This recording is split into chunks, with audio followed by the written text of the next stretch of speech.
Tonight, the world outside your window looks peaceful. A soft, white blanket covers everything, muffling the sounds of the city. It's beautiful, it's serene, but that beauty holds a quiet deception. On any given winter day, over 1,300 people in this country are injured in weather-related vehicle crashes. Nearly 117,000 more are hurt over the course of a season. The danger doesn't announce itself with a roar. It arrives in a whisper. It waits patiently in the silent fall of a single snowflake. The road you drive every day becomes a stranger, its familiar curves and lines erased under a veneer of ice and snow. It is a test of patience. It is a test of foresight. It is a test of respect. The story often begins the same way. A simple trip to the store, a commute home from work. You get in your car, turn the key, and pull away from the curb, just like you've done 1,000 times before. But this time is different. The air has a certain bite. The light from the street lamps reflects off a slick, almost invisible sheen on the pavement. You can't quite see it, but you can feel it. A subtle looseness in the steering, a slight delay when you touch the brakes. This is the moment when a small mistake, an oversight, can begin a chain reaction from which there is no escape. The quiet of the snow is replaced by a sound you will never forget. It is a feeling of profound helplessness. One moment, you are in command, a master of steel and speed. The next, you are merely a passenger. The laws of physics take the wheel, and they are unforgiving. Time seems to stretch and slow down. You watch the world outside the windshield drift sideways, the trees or the guardrail getting closer with an unnerving calm. It's in these drawn-out seconds that you realize the truth about winter driving. It isn't about power. It isn't about four-wheel drive. It is about understanding the 5 simple yet deadly sins that far too many drivers commit before their journey even truly begins. The tragedy is that most of these incidents are not really accidents. They are the predictable outcomes of small, preventable errors. They are born from a lack of preparation, a touch of overconfidence, or a simple lapse in judgment. The road doesn't care about your intentions. It doesn't know you're a good driver on a clear day. It only responds to your actions in the here and now. What follows is a quiet plea from a friend who has seen too much. A warning to help you avoid the story that ends in flashing blue and red lights against the pure white snow. Let's talk about the mistakes that can be so easily avoided. The first and most fundamental sin is a betrayal of the only thing connecting you to the road, your tires. Think of them as the shoes your car wears. You wouldn't try to climb a frozen mountain in a pair of dress shoes, yet countless drivers face a frozen road on tires completely unsuited for the task. They are called all-season tires, a name that promises a capability it simply cannot deliver in the harshest conditions. They are a compromise, designed to be adequate in most weather but exceptional in none. When the temperature drops and the snow deepens, the rubber compound in an all-season tire hardens, losing its ability to grip. It becomes like hard plastic trying to find purchase on a sheet of ice. Imagine this. A father is driving his family home. His SUV is big, it's heavy, and it gives him a feeling of security. He approaches a gentle downhill slope leading to a stop sign. He taps the brakes, but nothing happens. The wheels lock, but the vehicle keeps sliding, a 2-ton sled moving with silent, unstoppable momentum. Panic sets in as he sees the cross traffic ahead. He was relying on the weight of his vehicle, but he forgot that its only connection to the pavement was 4 patches of rubber, each no bigger than the palm of your hand. Those patches were the wrong ones for the job. They had failed him. And now, everything was out of his control. The fix is as simple as it is vital. Winter tires. It's not an upsell or a marketing gimmick. It is a fundamental piece of safety equipment. The rubber in a winter tire is specially formulated to stay soft and pliable even in freezing temperatures. Its tread is designed with thousands of tiny slits, called sipes, that act like microscopic teeth, biting into the snow and ice to give you the grip you desperately need. They can reduce your stopping distance by as much as 30%. That isn't just a number. That is the difference between stopping safely and sliding helplessly into an intersection. So, before the first flake falls, make the choice to give your car the right foundation. It is an investment not just in your vehicle, but in your peace of mind. It is a commitment to the safety of everyone you share the road with, and everyone waiting for you at home. When you feel that confident, secure grip on a snow-covered road for the first time, you will understand. You will feel the control, the stability, and the quiet assurance that you have made the right decision.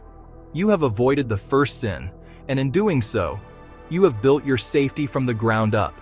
The second sin is born from a false sense of security. It is the sin of overconfidence, often fueled by the very technology designed to help.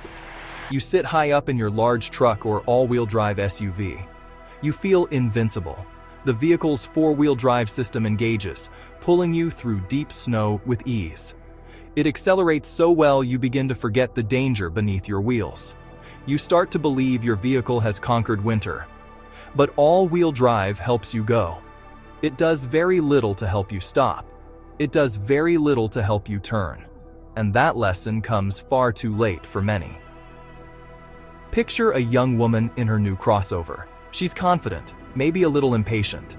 She merges onto a highway, gaining a comfortable speed. She sees brake lights ahead, much farther than usual. She applies the brakes as she normally would. The anti-lock braking system pulses violently under her foot, a frantic, stuttering vibration.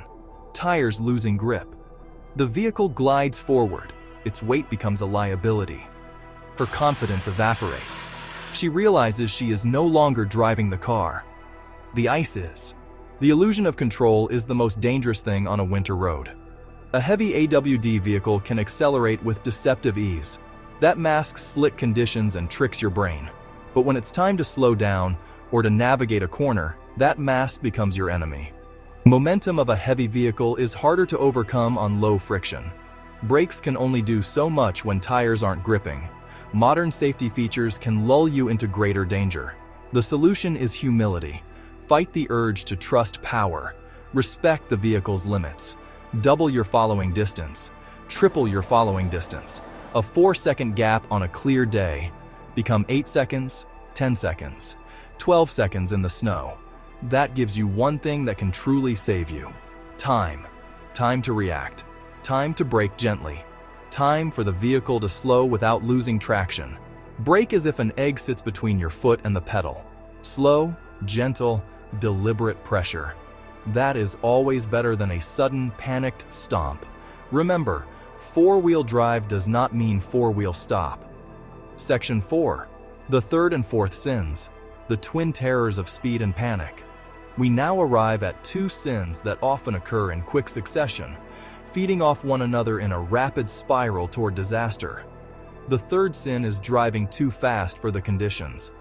The speed limit sign is not a command, it is a suggestion for a perfect day. On a road covered in snow and ice, that number is irrelevant. Physics, not the law, dictates your true top speed. Every corner, every curve, every hill has a new, much lower limit. Yet, driver after driver pushes their luck, believing their skill or their vehicle can defy the slick reality of the road. They are always proven wrong. Think of a driver on a familiar back road. He knows this road like the back of his hand. He's taken that sweeping curve 1,000 times at 50 miles per hour. Today, he slows to 40, thinking he's being cautious. But as he enters the turn, he feels the back of the car begin to drift wide. The centrifugal force is pulling the car in a straight line, and the tires no longer have the friction to honor his command to turn. The car plows straight ahead, off the pavement and into the frozen ditch. His mistake wasn't recklessness in his mind, it was a simple miscalculation of what the road would allow. He drove for the road he knew, not the road that was actually there. This leads directly to the fourth sin, panic steering.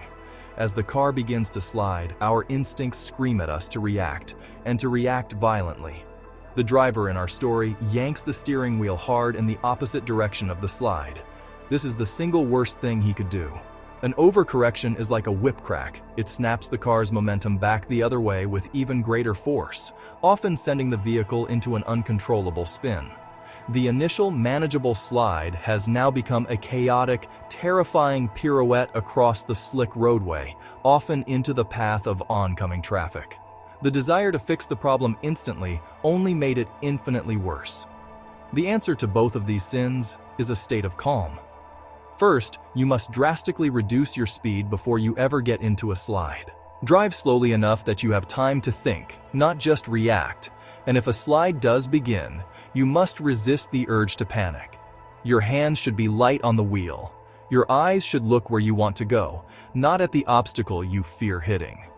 Gently, smoothly, steer the car in the direction you wish to travel. If the rear of the car is sliding to the right, you gently steer to the right. Small, measured inputs will allow the tires to regain their grip. It is a delicate dance, and it can only be led by a calm mind and steady hands. Section 5. The final sin. The folly of being unprepared. The final sin is perhaps the most tragic because it has nothing to do with the act of driving itself. It is the sin of unpreparedness. The mistake of believing that nothing will go wrong. Winter is not just a test of your driving skill, it is a test of your foresight. A simple slide into a snowbank can become a life-threatening ordeal. People run out of fuel while stuck in traffic. Their phone battery dies while they're waiting for a tow truck. They are stranded in freezing temperatures without so much as a warm blanket or a bottle of water. They have put all their faith in the journey and none in the possibility of its interruption. Imagine a car slid harmlessly into a ditch on a rural road. The driver is unhurt, but the car is stuck fast. It's getting dark. The temperature is dropping. He tries to call for help, but his phone is at 5% battery. He doesn't have a charger. He's wearing only a light jacket. Not nearly enough. The biting cold is starting to seep into the cabin now that the engine is off. He has no food. He has no water. He has no flashlight. Help may be hours away. The minor driving error has now become a survival situation, all because of a failure to plan for the possibility of a long, cold wait. His ordeal is no longer about the car. It's about enduring the elements. The solution is a simple winter survival kit. It doesn't have to be elaborate, but it must be there. Keep your gas tank at least half full at all times during the winter months. It gives you a margin of safety and allows you to run the heater if you become stranded.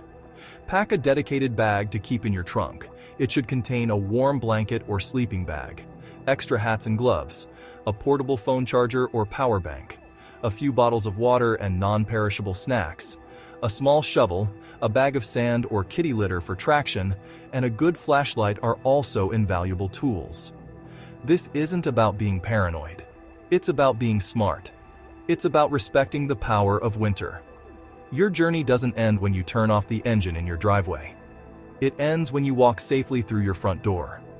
By preparing for the worst-case scenario, you give yourself the power to endure it. You transform a potential crisis into a mere inconvenience. So, I ask you, look at this not as a chore, but as the final, critical step in responsible winter driving. Prepare your car, prepare your mind, and prepare for the wait. Your life and the lives of your loved ones may very well depend on it. Be safe out there.